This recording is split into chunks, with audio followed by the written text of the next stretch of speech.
कर वो सारी चीज़ों की मैंने अपनी तालीमात बढ़ाई, और इसके साथ साथ ही जो एक और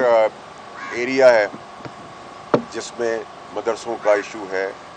उसका रिज़ॉल्व का इशू है, उसकी परसेप्शन का इशू है, वो बहुत रेलेवेंट था मेरे लिए आँख खोलने के लिए, आई ओपनर था मेरे लिए। और मैंने यही कामरान साहब से भी कहा, मौलाना साहब से भी कहा कि उसके अंदर ये पर्सपेक्टिव पूरी दुनिया के आगे जाना चाहिए। और उन्होंने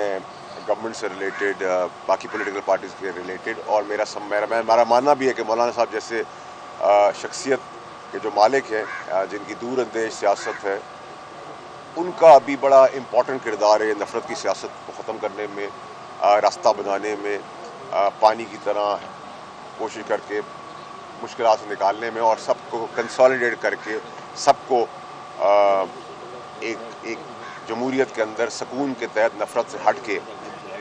आगे बढ़ने की ज़रूरत है। और मैं समझता हूँ कि मौलाना साहब से मैंने उसकी भी गुजारिश की, उसकी भी रिक्वेस्ट की, और मैं समझता हूँ कि हम सबको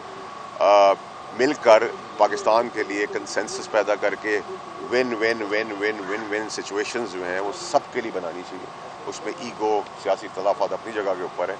लेकिन कंसोलिडेट करके एक विन विन सिचुएशन हो जिसमें पाकिस्तान आगे बढ़े। सियासी मुखालफत अपनी जगह पर है कि वो सियासत की हद तक रहे, नफ़रतों की हद तक ना हो, दुश्मनियों की हद तक ना हो, आग लगाने और जलाने की हद तक ना हो, कत्ल गारत की हद तक ना हो। और मुझे पता है कि आप लोग मुझसे एक सवाल करना चाहते हैं, उसका तो मैं जवाब दे नहीं सकूँगा। जो मेरा हिस्सा मौलाना साहब का अकेले था, मैं से उसमें आपको सिर्फ एक ही मिसाल दूंगा ताकि आपके लिए आसान हो जाए समझ करने के लिए, समझदार को